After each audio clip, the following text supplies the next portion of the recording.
Hello, Terry here, and welcome to the Animation Industry Podcast. Today, I'm chatting with UK stop motion animator Trevor Hardy about how he accomplished the near impossible. In 2018, he wrote and directed a 100-minute feature film animated entirely in stop motion. It's already run the circuit in Europe, and I believe it's coming to theaters this month in the US. And the crazy thing about this film is that it wasn't produced by any of the major animation studios you might expect, like Aardman or Leica. Trevor's going to share the story of how it was basically jimmy-rigged from scratch, but still ended up having $1 million budget. The film is called Strike, and it's about a little mole who's tied to working in his family's gold mine while dreaming of playing in the World Cup. And if you've been following stop motion news, you might have heard of this film, and honestly, I can't say enough good things about it. Besides the quirky humor and the story, the animation style is exactly what I love about stop motion. Everything is made of felt and plasticine and old bits of scraps and garbage, and you can see the love and fingerprints in each frame, and it's just so fantastic. I've also included the trailer in the description of this podcast, so go and check that out. Now, like I said before, Trevor is an accomplished stop motion animator and the owner of PigBird Stop Motion Studio. And besides Strike, some of his other credits include Watermill Farm, a series of short plasticine farm animal adventures created for Nickelodeon's Nick Jr. channel, and Pushkin, a multiple award-winning and Bafta shortlisted film about an old lady who can't find her cat. Now, while all this may seem like a trail of successes, Trevor actually shares how gruff the path to following stop motion has been for him and gives a realistic view of what the industry is like in the UK and how hard it can be to make a living off of stop motion. Now, without further ado, let's jump right into the chat. So hi, Trev. Thanks for coming on the podcast. How are you doing today? Hi, Terry. I'm good, thanks. Yep.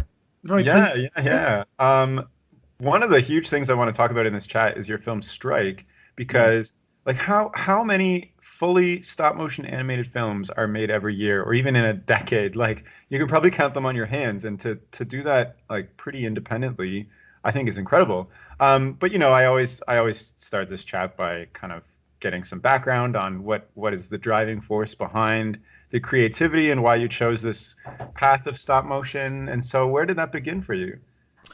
Where did I actually get the bug for stop motion? Yeah. What bit you to pursue this career instead of something, you know, a little bit more lucrative or stable? Yeah. Oh dear, a question I ask myself every year. Why did I do this? No. Well, funny enough, it was about 1991, something like that, and I was working in a garage as a tyre fitter. And unfortunately, the garage went bust and I was made redundant. But ironically, that night on Channel 4, they were doing a whole animation thing. And part of that was, one of them was Mark Baker's The Village. Another one was Peter Lord's, Peter Lord's War Story. And Nick Park's Creature Comforts. No, not Creature Comforts, the Grand Day Out. And I saw this, and I was just so intrigued by the fact that I knew I was inherently watching a magic trick, because I could see the plasticine moving, and obviously everyone as a child plays with Play-Doh or plasticine, so you're inherently aware of the material you're seeing move, but there's something delightful about watching it. You know, the fact that this stuff was moving around and creating a character that you were believing in, listening to, moved by. I just found it absolutely intriguing, and I was like, what is that? I want to do that. So I went off to the careers office, and they didn't know what I was talking about. In 1991, there was no animation. I mean, it's moved on now. One of them thought I was saying aviation and started trying to sign me up for flying courses. Another one thought I said laminator, so they thought about sending me off to make laminating machines. I was like, no, because I didn't know what it was called either. The other thing is, I mean, it's amazing to think at that point then, I didn't know it was called animation. Certainly didn't know it was called stop frame then, which now moved on to stop motion. But at that time, someone said to me, I think that's called stop frame. And I was like, so I went to the careers office, and they were like, never heard of it. And I managed to get onto a media course, and the guy that ran the course said, well, so long as you do photography in the course, we'll set you up with a Super 8 camera and you can start doing your own animation stuff. And I did that. So kind of right from the beginning, I set my own course up. I had a little room in the back that had animation. I used to get kids coming in wanting to do animation, and the next year they said, "Oh, will you run the animation course?" And I was like, "Well, I haven't finished this one yet." I'm still supposed to be doing my media course, and I've always instantly become the teacher on the second course. Oh my gosh! Yeah. And then that kind of went on to Farnham animation, and then on to I did a animation degree at Farnham, and then I was really lucky to be one of the 5 chosen to go down and do the Aardman animation course at the time.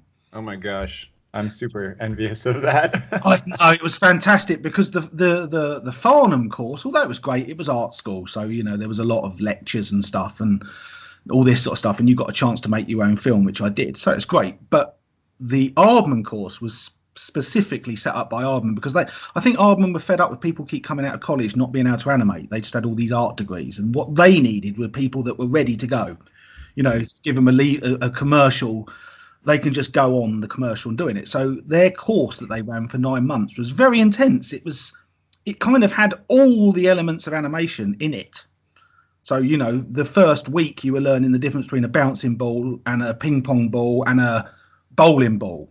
If you drop a bowling ball on the floor, why does it drop so quick and why does it not move anywhere? Which are all the principles of animation. And then moving on to squash and stretch and overlap and all the other things.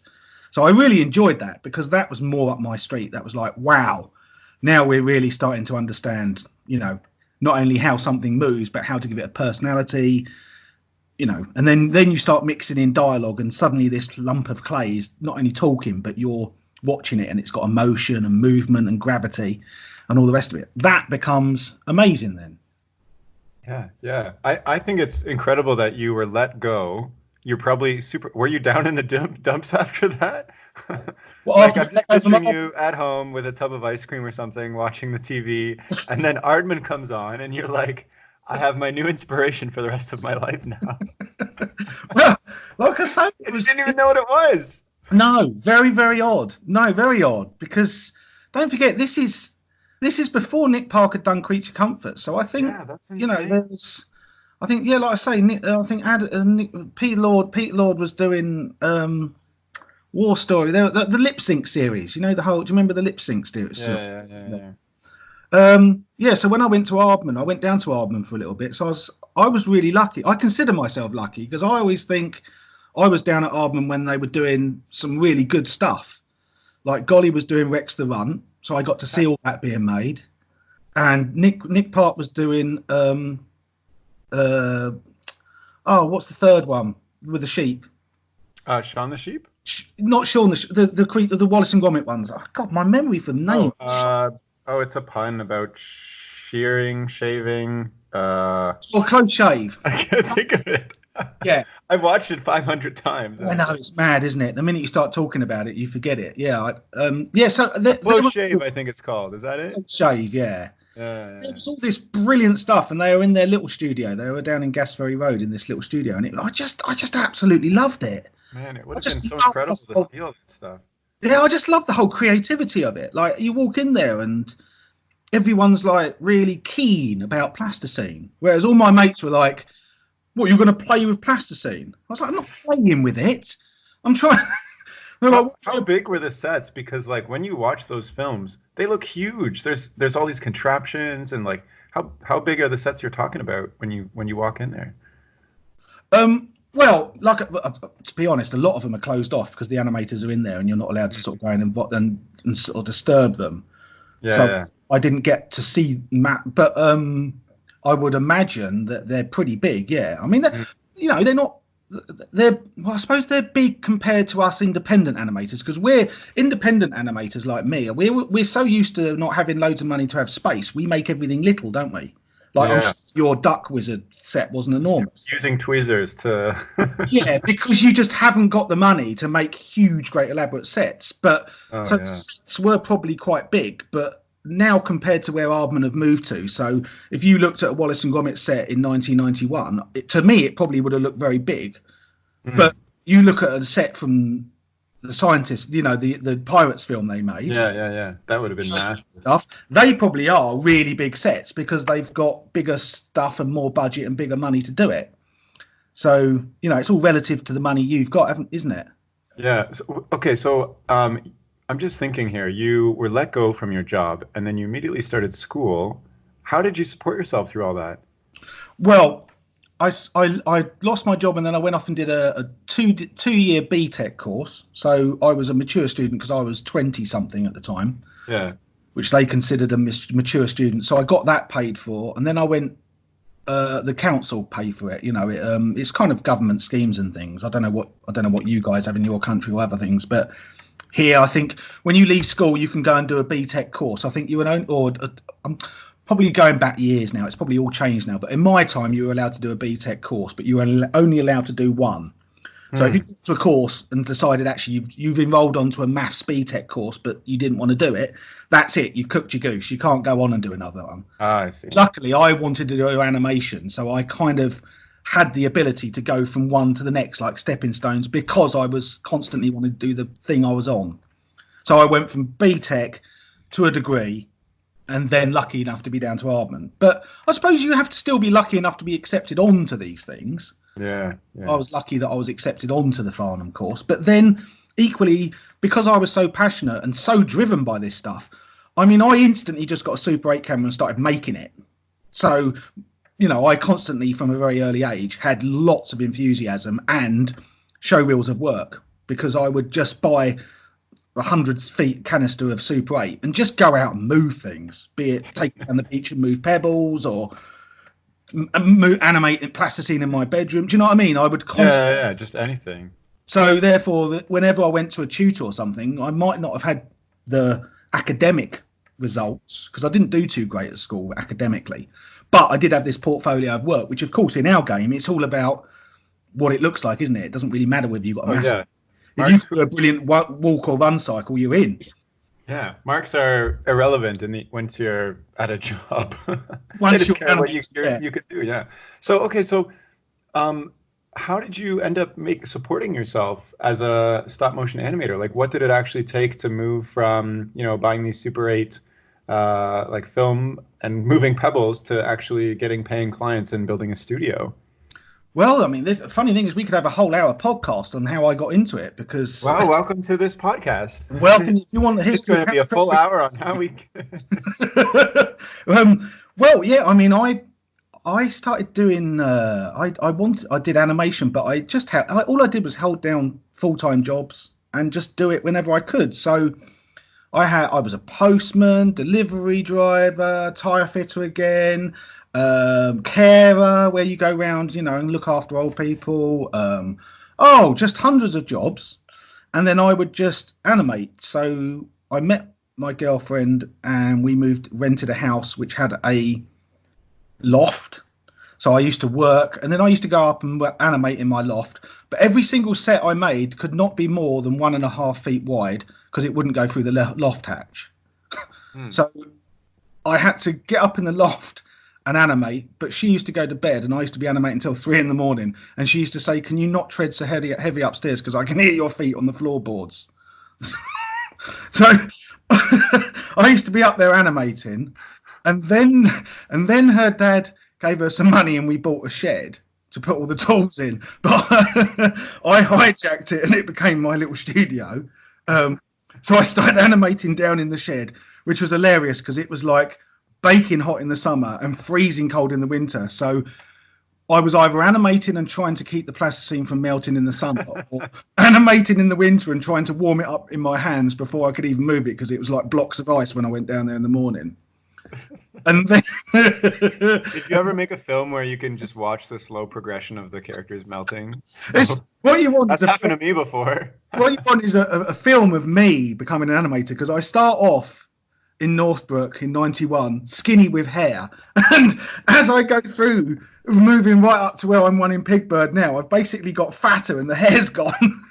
Oh my gosh. So I've become fat with no hair, and that'd be quite a good time lapse over the period of this film, just to watch me. The animator's journey. Yes. And then Denise, my wife, got married. Denise, my wife, was left some inheritance money from an uncle of hers, and that allowed us to buy a house or get the deposit for a house. But but it had a garage in the back garden, and that garage became Full Hardy Films, which was my first proper studio. So I used to work in there. And then I worked in there for many years, and then. So wait, but were you just making stuff for yourself, kind of, or were you getting constant clients and making short things for them? I was gradually going along. I've always worked on other jobs. I've never, other than the 3 years when I did Strike, that was the only time ever when I was fully employed in an animation. Were you living the dream then, because you were just fully animation, or was it kind of stressful? I was living the dream, but my goodness, did it come at a cost? You know, trying to make a 100-minute stop motion feature film, it's like trying to keep a 400-ton train on the tracks. So yes, I was living the dream, and as much as I was making a feature film, but my God, did I come out of I went out of a garage straight into, you know, a full-on wallop of an industry. It was like, wow, you know, from working on my own for many years to suddenly having, I don't know, 30 model makers in a room and 7 or 8 animators that are all looking to you for answers all the time. That sounds incredible. It is incredible, absolutely brilliant. But at the same time, it was massively demanding. Yeah. So yeah, I kind of met Jeremy, who was one of the producers, who knew Edward, which was the other producer, and both of them said, "Oh, we're thinking about making a stop motion feature film." And I said, "Well, this is great, obviously, but do you know the beast you're about to embark upon?" And they were like, "Yeah, no, it'd be fine, we'll do it." And then it happened, and it was both of them said to me, "Well, we didn't expect it to be like that." And you think, no, I want to get into the story of how you made Strike, because I think it's absolutely incredible. But I want to know a little bit more about kind of the industry in the UK, because sitting here in Canada, you know, I see Aardman all the time. It's got like such a big cultural influence, I think, around the world. Like I grew up watching Wallace and Gromit and Chicken Run and all these things. Yeah. And so it just seems like there's so much stop motion coming out of the UK. Like commercials are in stop motion and stuff all the time. So what is the industry actually like there? Well, obviously, I mean, Aardman are absolutely fantastic, and they're a kind of double-edged sword for me, because on one hand, I've got nothing but praise for them, because if it wasn't for them, I would never be into animation, and I don't think the animation world would exist without them. But on the other hand, no one else does anything in England that seem to be able to compete with Aardman. Aardman sort of are so big that they kind of have everything, it feels. So on one, you know what I mean? It's I love them and I think they're brilliant, but equally no other feature films come out of England other than Aardman, really. Yeah. Is there a lot of commercial work? There's lots of in England. I mean, there's a company down in Wales called Animator that did a feature film. Sorry, the name of the thing escapes me now. What was it? I can't remember. Sorry, he'll be livid if he's listening. Mike Moore, Animator down in Wales, he does it. So he's great. He's got that studio down there, and we were the only other studio on the south coast in England that actually made a feature film. Really? So you've got Aardman, really. So if there's any feature films coming out of England that are cinema feature films, really. Are you talking about Chuck Steele, that film? Chuck Steele, yeah, that's it. Yeah, that was Mike Mort's Animator. So that came out of Animator. And as far as I know, I could be wrong here, but as far as I know, there's hardly any feature films that come out of England. Most of the feature films that you see on the cinema are probably either America or, I mean, they're either Leica or. How many studios are in the UK? Because if like in Canada right now, there's a couple, but if you go to Portland, for instance, where Leica is, there's a whole bunch of smaller studios like Stupid Buddies and all these other studios. So like, if I move to the UK right now, how available is work? I guess is what I'm asking. Like, is it fairly easy now to get into stop motion in the UK? No, I don't think it's ever been easy. I think it's very competitive, and obviously the more it goes on and the more people get to see it and know about it, especially with social media and stuff, you can put your work out there very quickly. So therefore I think the companies have got lots of people that they can choose from as to who they want to use. But I mean, like I say, there's lots of small independent little studios dotted around England that do all sorts of stuff.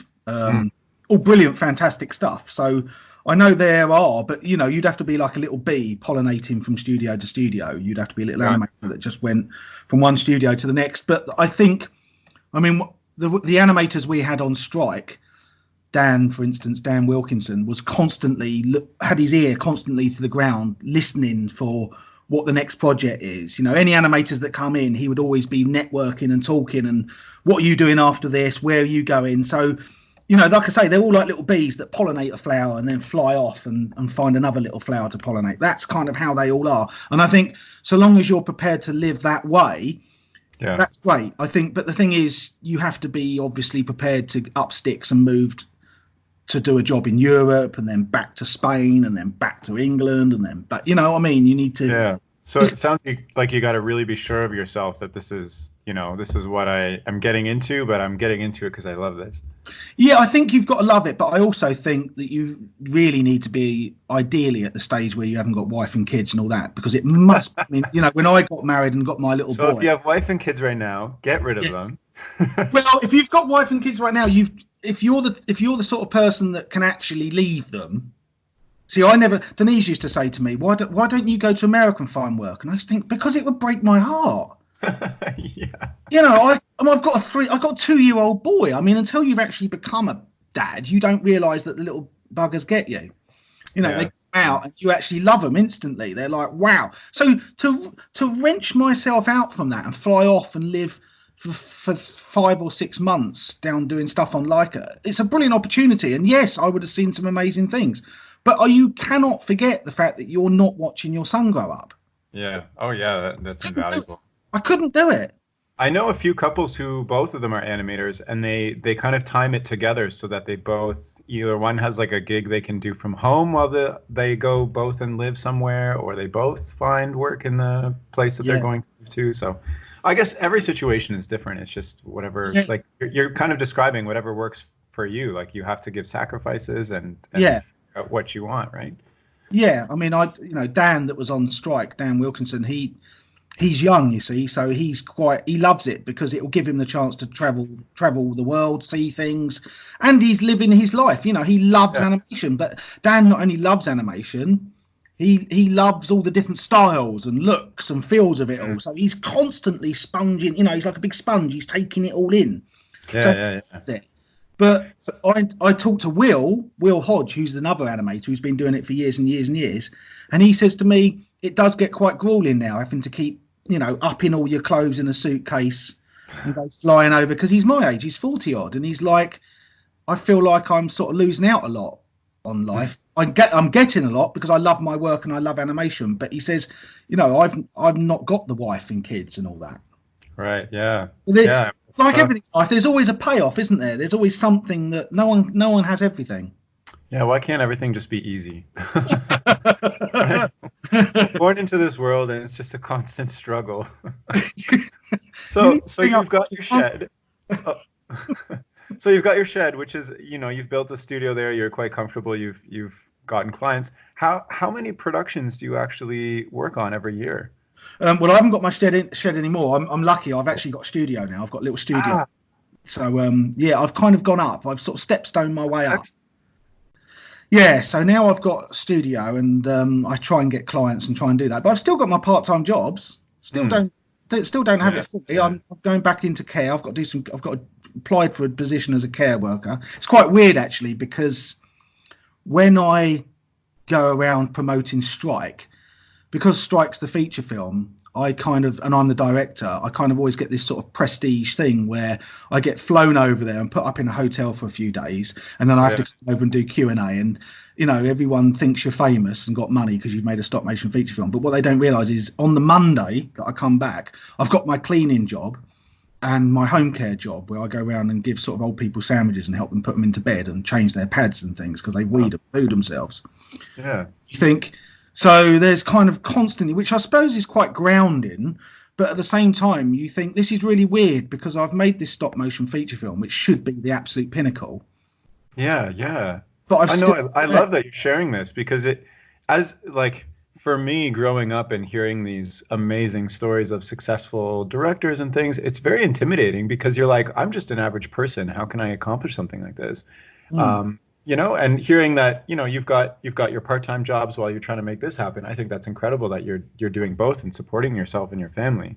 But it just brings it, you know, grounds it a little bit more for taking away that, that unattainable magic reality that I always assumed the animation world was when I was younger. Well, I think everyone does. I think I did. I always thought that, at some point I'll be able to make this my job. I mean, I've dedicated my whole life to it, and I'm very committed and hardworking with it. But equally, along the way, you have to have some luck, and jobs will come my way through pure determination and never giving up and wanting to do it. But at the same time, I have to do my part-time jobs. But if it wasn't for my wife, I wouldn't be able to do any of this. She is the breadwinner. She's a social worker, so she works all week doing the main job, which helps pay the rent. I constantly chip in being able to help. If it wasn't for her, I wouldn't be able to do anything. I'd have to go and do my full-time job. If I had a rent, rent in England's really expensive. If I had to find £700, £800, £900 a month for my rent, there's no way I could be messing around with plasticine films. No way. Yeah. I mean, the ridiculous thing is when you get a contract to make a film of some sort, be it a little commercial or something, you usually get a nice little bit of money that comes with it. So it kind of tides you over for a period of time. But there's no way I would be able to survive the dead time, the downtime, without someone in the camp with you that's picking you up at those stages, helping you there. So I mean, like I say, it's a really tough gig. Animation. So before, when you said to not have the wife, get the wife back. I've changed my mind. Get her back. Get the wife back, because she's the breadwinner. Yeah, actually, she's all right. Get her back. Put her on this podcast. No, she'd tell me off in front of everyone. Yeah. Well, no, thank you for sharing that. I really appreciate that. It's because part of why I run this podcast is really just to learn what it takes and what other people are doing to pursue something that they love. And I think that's fantastic. So, and you said something earlier as kind of a joke, you ask yourself every year, why are you pursuing this? But what is the answer that you get when you ask yourself, why are you pursuing this every year? Well, for me personally, it's just so rewarding when you actually write something. Like, you've got an idea in your head, and then it becomes a film, and then it starts to breathe life. And as it's all stepping stones again. You have an idea for a film, and it's kind of like a sort of loose, fluffy idea, and you don't really know where it's going. And then over a period of time, years or months or whatever it takes you, this story sort of emerges, and then you start to get the characters. I mean, at the moment, I've got an idea that I've got for a story about a bear and a warthog, right? And in my head, I've always had this story, these sort of misfit pair that managed to meet up and end up going on this journey. But actually, as the years go by, I start to develop them up. So I now know what the bear looks like. He's called Doug. And I know that the warthog is called Gus. And I know their characters. And as soon as it gets to that stage, it starts becoming exciting. And I think once it gets to the stage where you've not only got their personalities, but you're now writing their dialogue, you know what Doug would say. You know what Gus would say. You know what they'd be like in a situation because of their personalities. Once you get to that stage, it's exciting. But when you get to the stage where they're starting to come to life and animators moving, and be it me or someone else, that sense of reward, that feeling of actually watching something that doesn't exist, because to me, really, animation's not really that exciting. Moving something. What's really exciting is like your little duck wizard. The personality, if you just move that wizard on and he wasn't really that exciting, you just go, well, yeah, it's just moving. But the fact that he bounds on with all that enthusiasm and is a bit of a Burke, he can only make things out of duck wizardry. All that stuff, you think, that's brilliant. That's fantastic. Look at that. And that is the exciting. And I think that's the bug that you can't shift. Yeah. You, as a filmmaker or director or an animator or whatever you are, you can't get past these silly little characters in your head living. Like, I hear Doug and Gus in scenarios talking and arguing all the time, because I think, oh, that's funny. You'll be sitting on the train or whatever, and you'll see something or hear something, and you'll think, oh yeah, that Doug would get that wrong, and that would make Gus angry. What would he say? And then you think about it, and then you know what I mean? Before you know it, you've got this whole scenario, and you think, that's the bit you can't put down. Mm-hmm. No, yeah, I'm obsessed with that. It's like bicycle wheel. You'd be like, I don't want to move spokes on a bicycle wheel. You know, making a rocket fly around the moon loads of times. You think, no. It's when someone says to you, right, that you've got a salt and a pepper pot. Now, the pepper loves the salt. Start making them react. The salt doesn't want to know the pepper, but the pepper loves it. You think, oh, right, okay. Now suddenly you're putting all that emotion into them, and they've suddenly become alive. You know, the little pepper pot's peeking out from behind the fruit bowl. You know, there's all this sort of stuff going on, and that's the exciting thing, isn't it? That's when it becomes interesting. I mean, when I'm animating, I'm just obsessed with that, you know, exporting that cool or interesting thought I have in my imagination and thinking about how somebody's going to react and experience it the whole time. I'm like, oh, what if I move it this way and they weren't expecting that? And how are they going to feel about watching this thing that they've never seen before? Exactly. And you're totally absorbed in it. And also, the other thing is the puppet is showing you. You're animating it, but this you know, the tilt of a head or the twist of an eye or whatever, suddenly you think, oh, look, he looks like he's reacting that way. And you're kind of being introduced to them. Yeah, exactly. It's almost like an exploratory, you know, you don't really know the character until they come out. They start appearing, don't they? You think, oh, I didn't know, because you make a puppet and you've got no idea how it wants to animate until you start physically moving it. You think, oh, he doesn't like moving his arms like that. So you end up moving his arms in a different way, and suddenly he has a personality. The way he holds himself, the weight he likes to shift on one leg is over that side because he prefers it that side. And suddenly you're introduced to them, and that is absolutely fascinating and it's really exciting.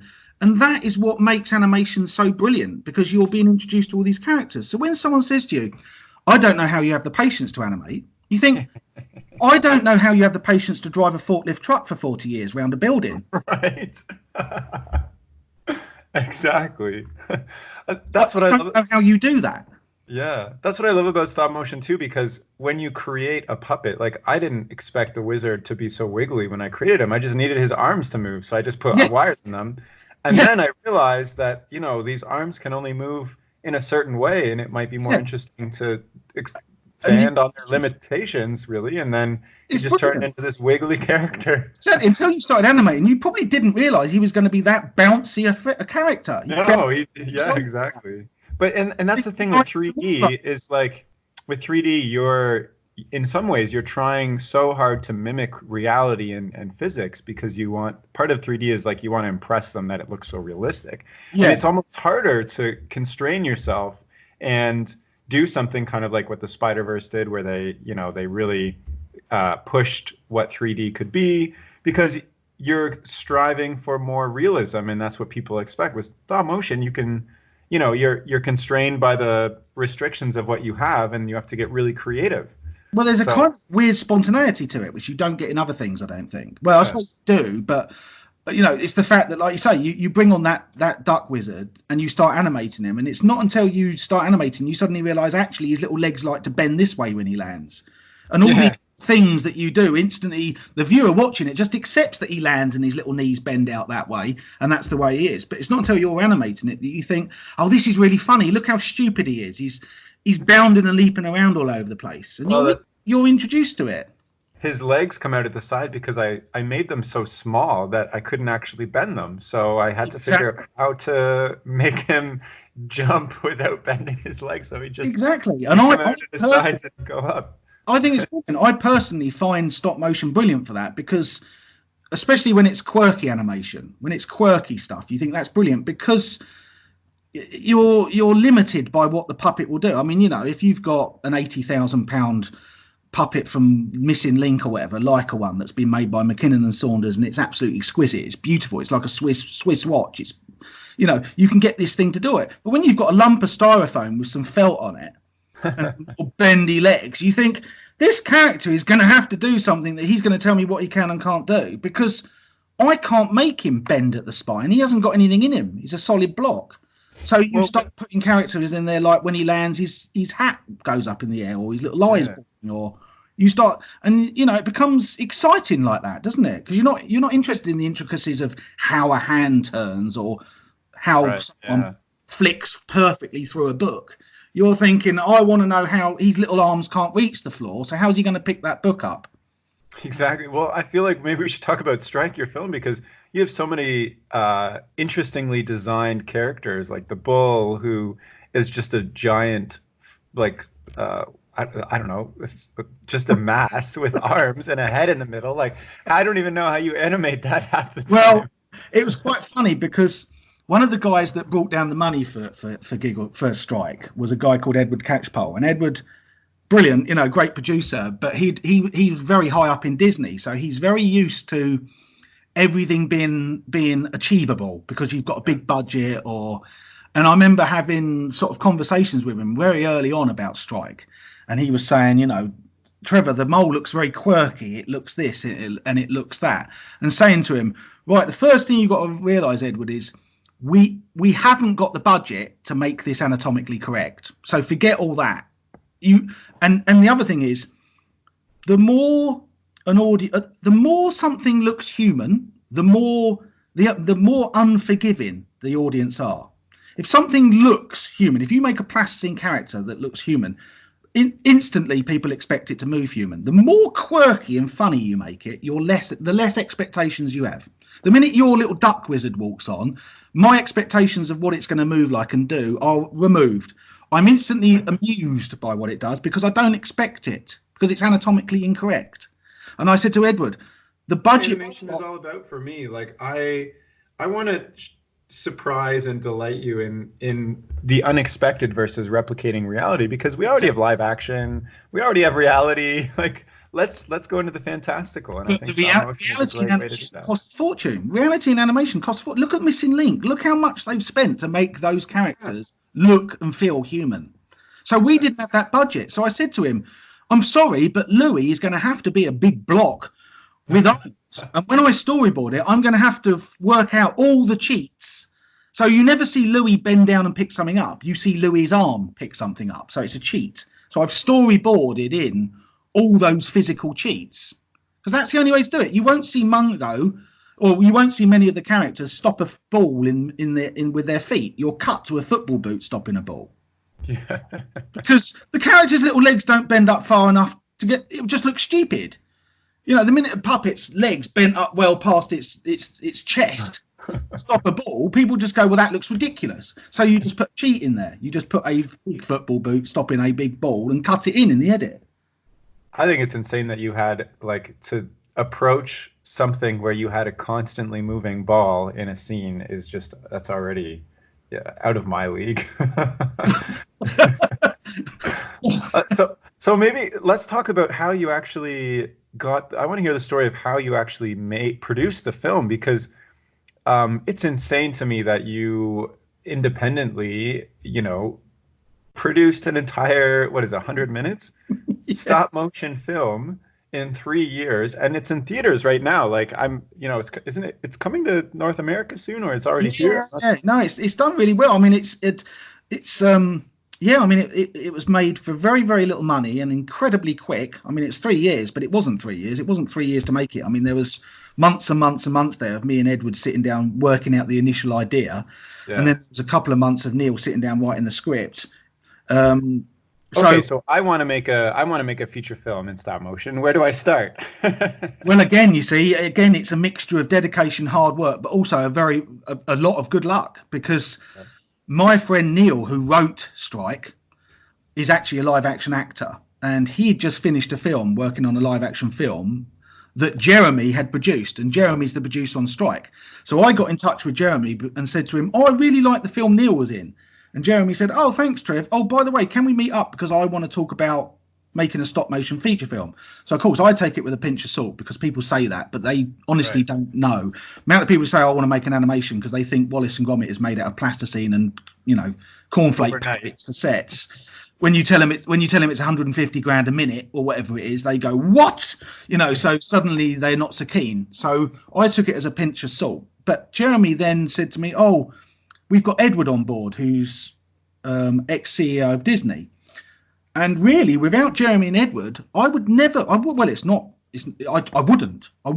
been able to make Strike if it wasn't for Jeremy and Edward, because Jeremy was one of the producers, so he could put some money in. But because Edward was CEO of Disney, he knew a lot of people with money that would be prepared to put in some money to make the film.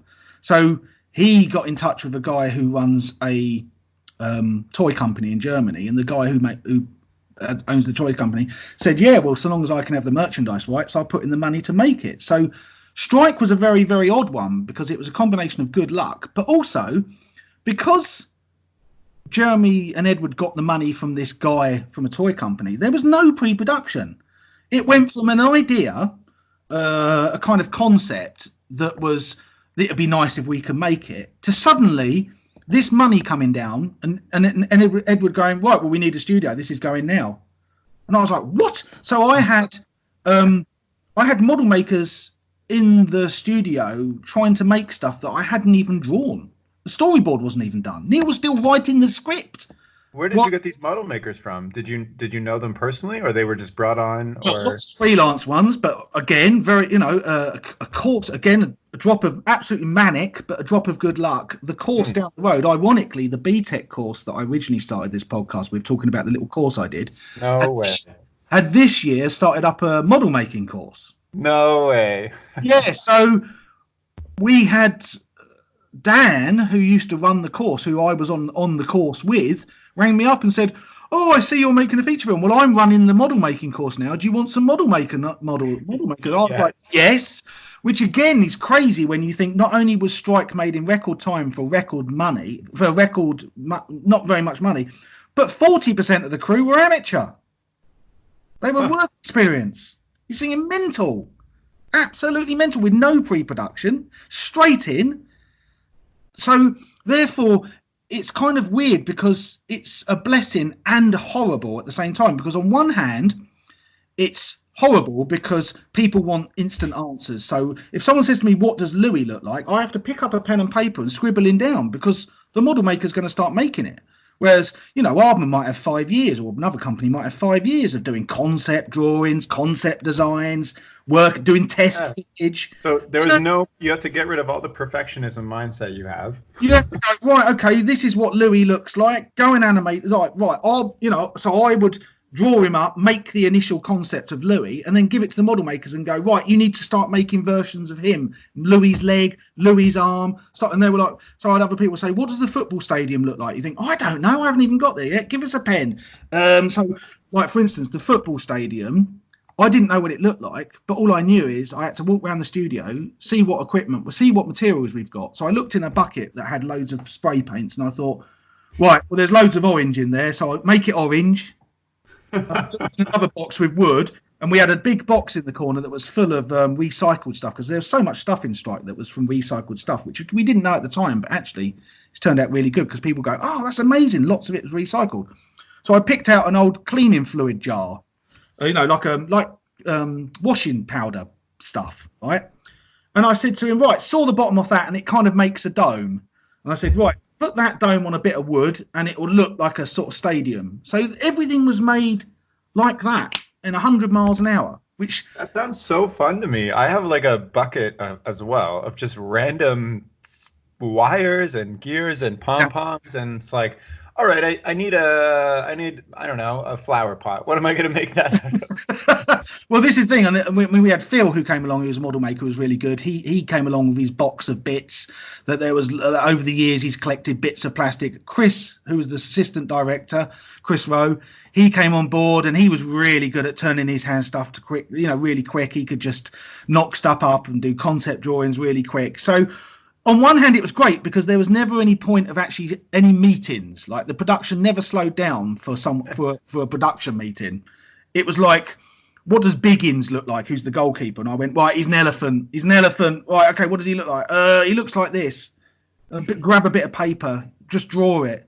And before you know it, a model maker's sitting there making it. So from that angle, it was really refreshing because it was instant. But the reverse side of that was, because there was no pre-production, it was like trying to keep hold of like a million balloons. They just all want to go up in the air and you're constantly trying to keep them down because you've got no record of anything. So the other thing is, with animation, everyone's got their own way of making things and everyone's got their own way of doing things. So if you're not careful, as good as it is, suddenly you can massively go off style. If you don't keep an eye on it, Biggins can change through the film. Because the thing is, what you do over 18 months doesn't actually come to fruition until you put it on the timeline. When the editor puts it on the timeline, you suddenly then think, oh my God, Mungo's nose is growing, shortening, his head's expanding, getting small, his legs are getting long and short, because there's been no time to make molds for the puppets, which keeps the continuity there. So you're trying to keep on top of that. And also, you've got animators and model makers that think, oh, I've got so much creativity freedom, I'm going to animate this, and I'm going to animate that. And you think that won't work, though, because if you're coming off storyboard, because you've decided actually it'd be really funky if Mungo did a few, keepy uppies before he kicked the ball. That doesn't match with the next shot because they've got no animatic they're following because we didn't have time to do an animatic. So, I mean, it's kind of organised chaos. So I was constantly running around trying to keep the lid on this boiling pot. Animators will go, oh, Trev, I was thinking when Mungo gets the ball, what would be really good is if he kicks it to Biggins first. And you think, no, don't kick it to Biggins first. Because no one's animating Biggins catching it. Which of course doesn't make any difference to that animator because he's only in the moment. But it will make a difference when you put it on the timeline. Oh my goodness, that does sound very difficult. So how did it end up? Because I haven't seen this film yet. So in your from your vision that you had originally and then working on it throughout, how has it ended up for you?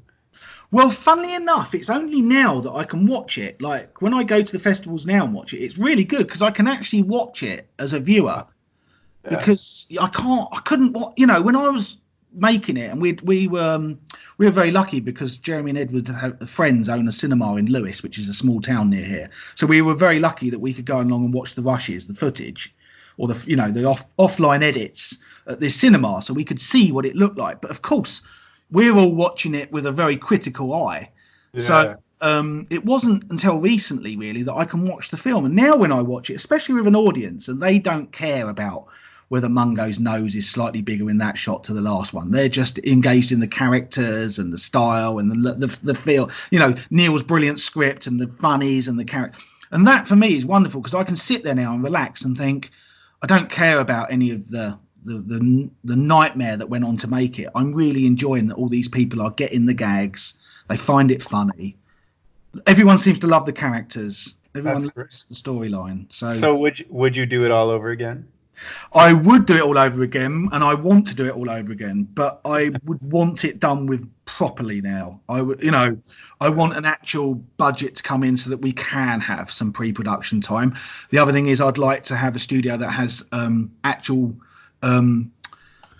production rooms, so like we've got a model making department, departments, that's the word I'm looking for, because it's so important that actually there are departments and someone overseeing that department. I'll give you an example. When Strike was made, I remember sitting in the room getting it graded, and the grader was saying to me, this is an absolute nightmare because all the yellows are different. And the reason the yellows are different is because when we were setting up the lighting, we were just going and grabbing a yellow gel. So we'd just put a yellow gel on it because I thought, well, it's morning, so the yellow-orange sun's coming down. So I was very aware of making sure all the morning lights are facing in the same direction. So when it goes onto the edit line, all the shadows are in the right place. So the consistency's there. What I didn't realise is all the yellow gels are different grades. Oh no! So all the yellows are different. So you've got a grader going, well, this is going to take me hours to grade these to the right colour. Where, of course, if you had a lighting department, someone would have made a note that all the gels are A249. So therefore, every single set would have had A249 as the main key light. Right. So I mean, little things like that you don't realise in production cost money and time in pre-production because they're not sorted out in pre-production. They cost time and money in post-production because they're not sorted out in pre-production. And that is the thing. That's why you need the productions, and that's why you need the departments. So someone is overseeing that on the boards going, right, what lighting gel have you got on that? Does that match? Are all the blues consistent if it's a night scene? Someone's got a half blue, someone's got a full blue, and you don't notice of it walking from set to set. But when you put it on the timeline, when one shot cuts to the next, the blues are massively different. You think, "Cool, look at that! You can hardly see any shadows in that because it's dark blue." Whereas this one, they've used a half blue, and there's shadows everywhere. Oh my gosh! And the bloke's saying, "Well, do you want me to put shadows in that shot, or do you want me to try and take the shadows out of this shot?" And you go, "Oh, well, you're talking 4 days, whichever way you go." So how is this? It's in theaters right now. How has this impacted your career overall? Or just, your influence as a stop motion animator or your studio? Well, unfortunately, I have to say at the moment, disappointingly nothing. I'm really actually quite ashamed that we've made a British film that, was completely independent and quite honestly up against the likes of Aardman, a real David and Goliath story. Yeah. And we've got actually no interest. No one's really no interest. Like, until it wins competitions or until it wins festivals and actually then gets, recognised, there's not really a lot of interest. I've never heard from anyone. I mean, you get told it hasn't made it into this festival or it isn't, and you just think, well, why? I mean, don't get me wrong. There's lots of podcast people like you. I mean, Squiggly came along and did stuff on it, and if I ring people, they kind of go, "Oh, that's interesting. We'll do something on that." But generally, as an overall thing, I stupidly thought someone who made a cinema feature film surely has got to get some sort of credit. Well, it turns out not. And I don't know whether that's just because it's England. I don't know the score here. I don't know whether really there's not much interest in film if it's not commercially viable. Are they only interested in films if they can clean up on shampoos? Because they can sell a load of merchandise on the back of it? Or are they interested in stories and films and new talent? Because it seems to me all the time you can make £100 million film that's going to make £300 million back with merchandise. There, you get a big thumbs up. But if you go, well, I want to make a small indie stop motion film for £5 million, they go, we're not going to make any money off that. No. Whereas when I travel around Europe with Strike, the whole attitude in Europe is vastly different. That's why you see so many films coming out of Europe that are, let's take Michael de Witt's film, right? He made The Red Turtle, which was a very lovely, beautiful 2D drawn film about a guy that gets stranded on an island and starts imagining this red turtle. Is it there? Isn't it there? Well, you'd never make that in England. They'd go, well, that's what, maybe I'm talking out of line, but I get the impression they go, well, why should we invest money in that? Because strange. Where are the feature films coming out of England that aren't commercial? That feels really disappointing too. Do you think it's? I mean, the film came out 2 years ago now. So, do you when you put it in your portfolio or stuff? Has it really hasn't helped to get more clients to your studio or anybody working with you or anything?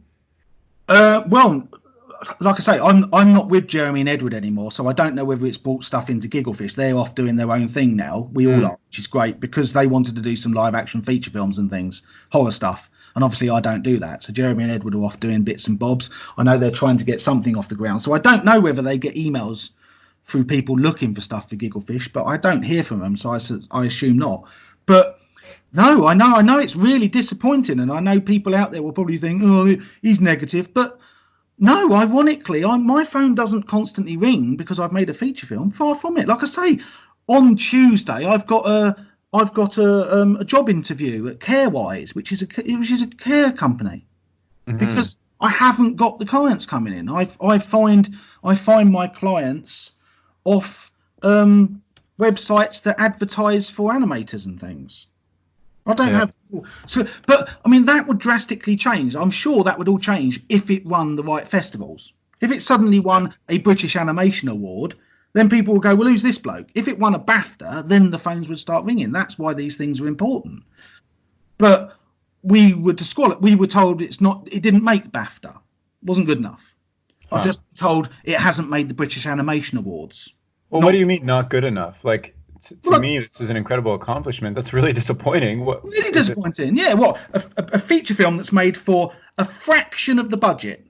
Yeah. And you employed made for 2 million. Early Man was made for 100 million or whatever it was.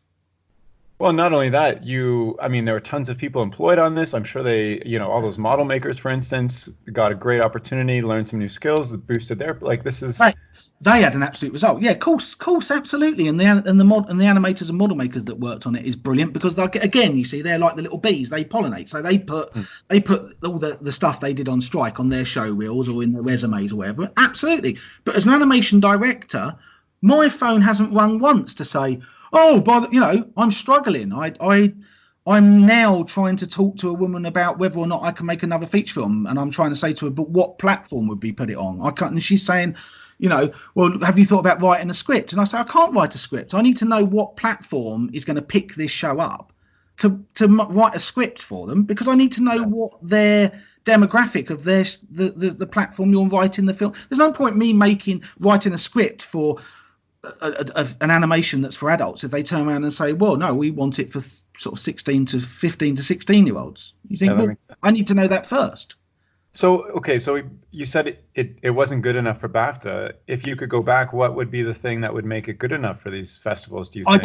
I don't know if it wasn't good enough for Bafta. All I know is apparently it wasn't.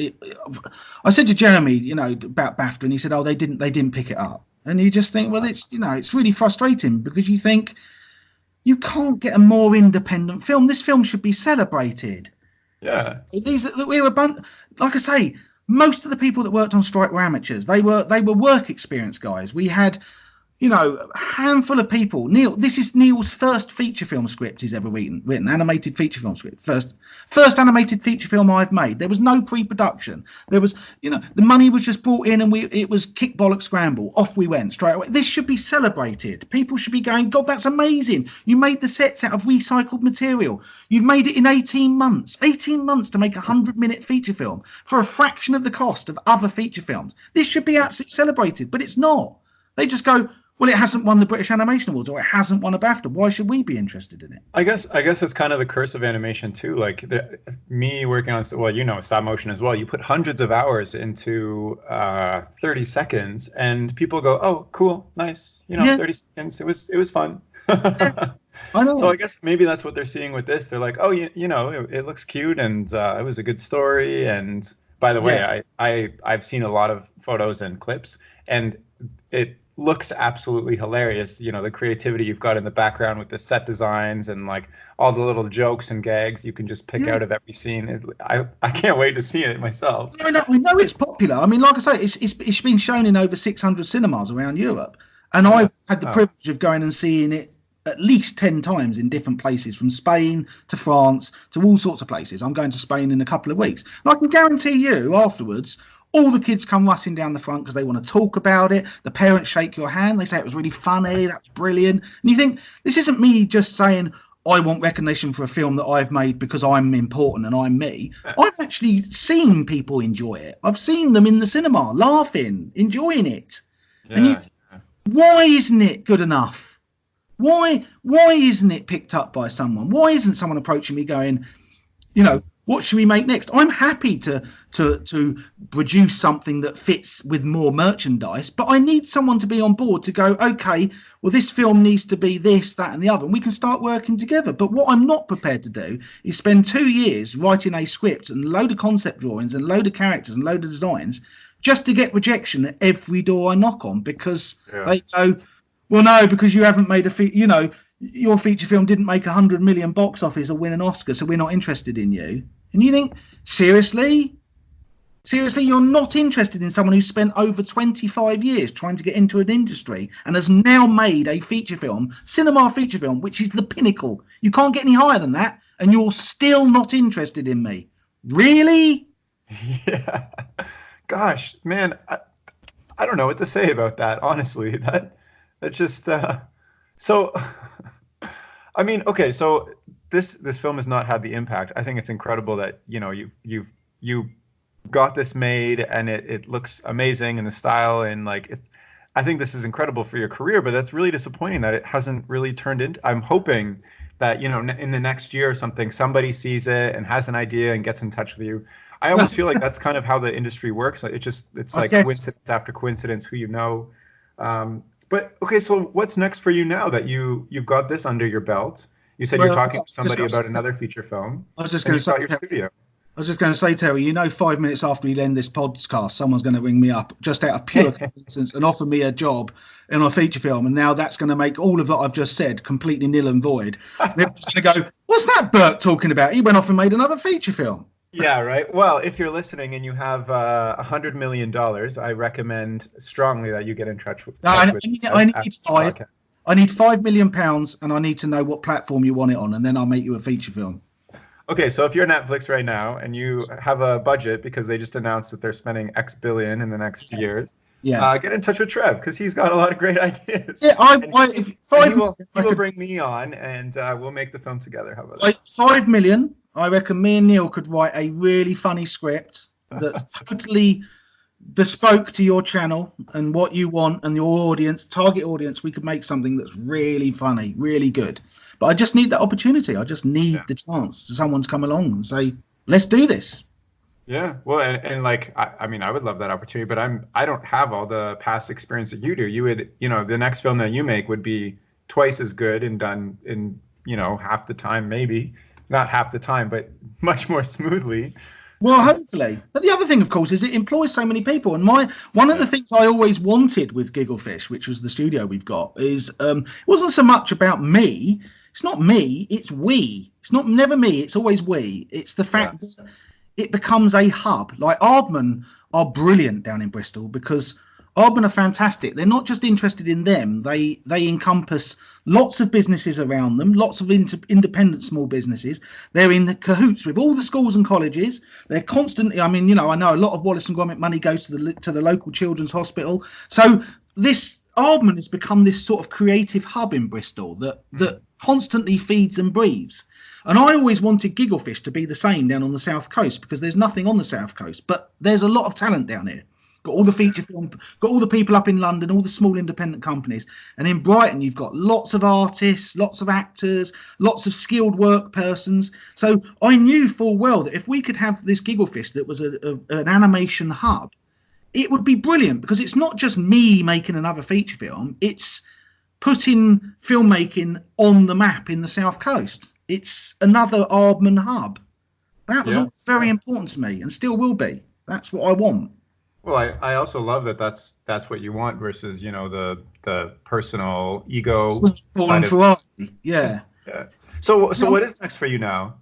Well, like I say, I've got a few little things that I've got in the pipeline that are mine and ideas. Hopefully I've got a couple of gigs coming up that are paid work. I've got my daytime job. I've got like I say, my care work that I'm doing in the evening. I know I also spend one night a week going around checking lamppost lights. Which is what? What does that mean? It's a really cushy little job, actually. Basically, what you do is you just you have a set route, and you drive around. And if you find any lampposts that are out that have run out of light, the light bulb's gone, you just make a note of it and fax it in.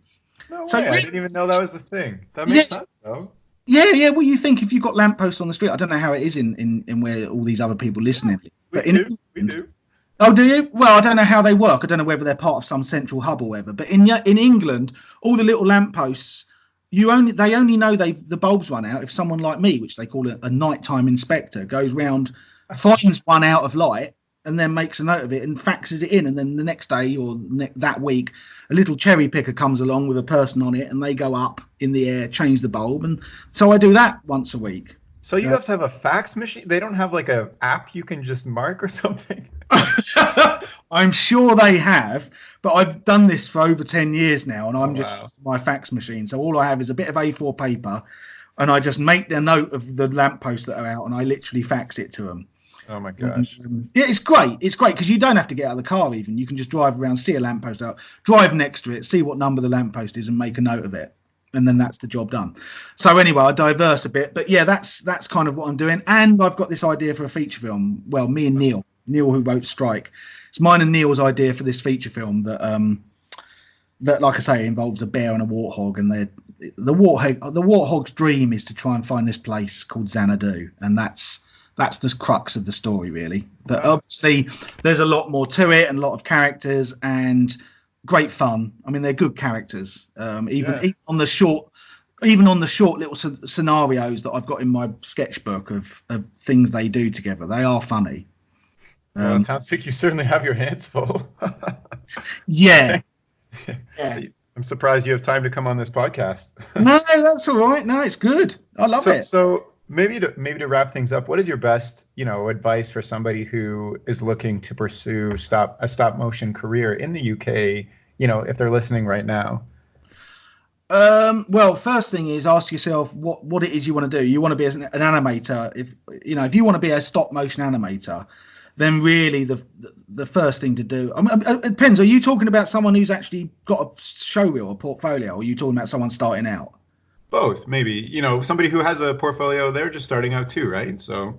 Well, I suppose the brilliant thing about nowadays is that you don't no longer have to send VHS tapes and things around. Everything's digital, so you can actually just instantly download stuff to people. So you have got that ability, but always less is more. Equally, the companies or the studios are inundated with people sending them resumes and show reels because of the way they are. So it's very difficult from that angle. I get it, but yeah, if you can get a contact name, first thing I always do is try and get a contact name, ring them up, or get a contact name from someone rather than just sending something in cold.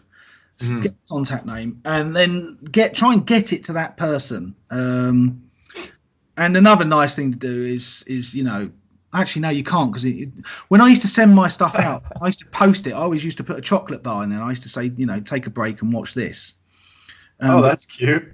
So okay, so maybe let me change the question a little bit. What kind of mentality does it take for somebody to really, drive them forward in a career in stop motion?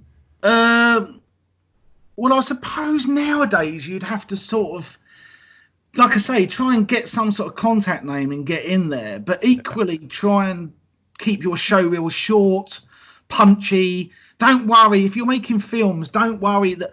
Well, I can tell you now, the person who's watching it doesn't care for your film. They don't care. What they're looking for is the animation in it. So you're better off doing. I tell you now, you're better off sending in the first 10 seconds of Duck Wizard than you are 10 minutes of storyline, because the first 10 seconds of Duck Wizard, your little character bounces in, but he's got all the elements of animation in there. There's squash, there's stretch, there's timing, there's pace, there's movement, there's overlap. In those first 10 seconds of him walking in with that little world and bouncing in, that will stick out much more than any long-winded show reel. So you're better off sending someone a GIF of that. Okay. Yeah, that makes sense. Look how brilliant I am in 10 seconds. Then going, well, I've made a film about nuclear war and it's all about a soldier that really misses his wife. No, don't do that. So if you're starting out, just send in stuff don't worry about the set. Because the other thing is, people always make the mistake of thinking these people are going to be impressed. When you send something to Aardman, they've got set builders, they've got model, they don't care how good your set is. If you're sending in something and you want to be a stop motion animator, send in a little ball of water, a little ball of plasticine that rolls in and bounces out into a little character, a little monster that runs around the shot. One little, just an infinity curve with a locked off camera. Don't worry about movements. Don't worry about camera moves. None of that. Don't worry about the lighting. As long as you can see the character. If you're going to be a stop motion animator, send in 5 or 10 seconds of animation that they go, God, that's beautiful. That makes sense. Yeah. I know that I've done this before, but it's like, I like what you said about don't send them the whole movie because they don't care. They don't. And I think that's a mistake that at least I made in the past, where I was like, oh my gosh, they're going to be so into this storyline and blah blah blah. And I've done that. That's why I'm telling you. They'll be impressed that I did this in my bedroom, like whatever. Yeah. They're just looking for the animation. The basics are there because they have all. Yeah, do 10 seconds. You can clip to the email and say, look, there's 10 seconds of because they'll just go, oh, well, I'm prepared to watch 5 seconds of it, because 5 seconds in their day, if they're going to give you any time, 5 seconds, they'll go. And as if that in that 5 seconds, you've got something that actually looks delightful. It's got a lovely little character. It's got really funny little pace and movement. They'll go, oh, actually, this bloke's all right. And then they'll want to see more. Or woman, this woman's all right. She's good. She's got it. She knows what she's doing. I'll get in. But to sift through a show reel to find good bits, people haven't got any time for that now. You will just be put on a rejection. Yeah, I mean, since I've published my like Sheridan animation portfolio that was accepted me into the program online, and people always, well, I put my email there for people to get in touch with me and ask for advice, and I get a lot of people, they've got this really cool idea, but it's not executed very well. My advice is always like the professors there are looking through 1,000 portfolios. They're going to spend maybe 1 second on yours. And if you can't communicate that you understand the principles and maybe, push it a little further to make it stand out, then, you're just going in the trash pile. You are going in the trash pile, because the other thing that people do is, if you're doing computer animation or whatever, don't send them in hours of footage of various different face moving molds. Yeah. This character that goes from an angry face to a smiley face maps or whatever they're called. Don't send in that. They're not interested. They don't care how much you've learnt. What they do, they prefer 5 seconds of a character doing something, and also make the character do something that's hard, not easy, because hours and hours of footage of a rocket going round the moon, and then the camera spins 360 and shows you the rocket coming over the other side of the moon. Just don't care. I want you to animate a plasticine cat that has got a ball and it rolls on the floor with the plasticine ball and it looks like a cat and it animates like Simon's cat. You've seen Simon's cat? Yeah, of course. 5 seconds of that. 5 seconds of that will get you much further than 30 minutes of going, now I've used this face mapping equipment for this character. They don't care, because they've got all that. Pixar already got all the technicians to do all that, lighting. What they want to know is, can this bloke make a cat look cute? Because that's what the audience are going to love. Yeah, exactly. Yeah, no, I think that's really great advice, and that's something kind of hard to hear sometimes too, because as a creative, you want to, show your creative voice, but if you're looking for an industry job, I get you're very proud of it. Yeah. That's the thing. I know you're proud of it. That's the old joke, isn't it? When someone says to you, "Look at my baby," and you go, "I know you find it cute, but I find it annoying." It's I get it, but because also the other thing is you're learning, so you're very pleased with what you've achieved. Mm. What you get is the person you're showing it to is 20 years down the line and bored of it. Oh yeah, exactly. So just because you've learnt squash and stretch, the person you'll send it to won't care. So what they want to know is, yes, you've learnt squash and stretch, but now put it in a character. Now put it in something that the audience want to watch. Not 10 minutes of a ball bouncing up and down and going, well, look, I've made it look like a ping pong ball. You think, yes, very clever. Moving on. Gotcha. Yeah. No, I think that's great. Is there anything else you wanted to end off on or share that now that we're wrapping up a little bit? I suppose, sorry for being a ranting lunatic.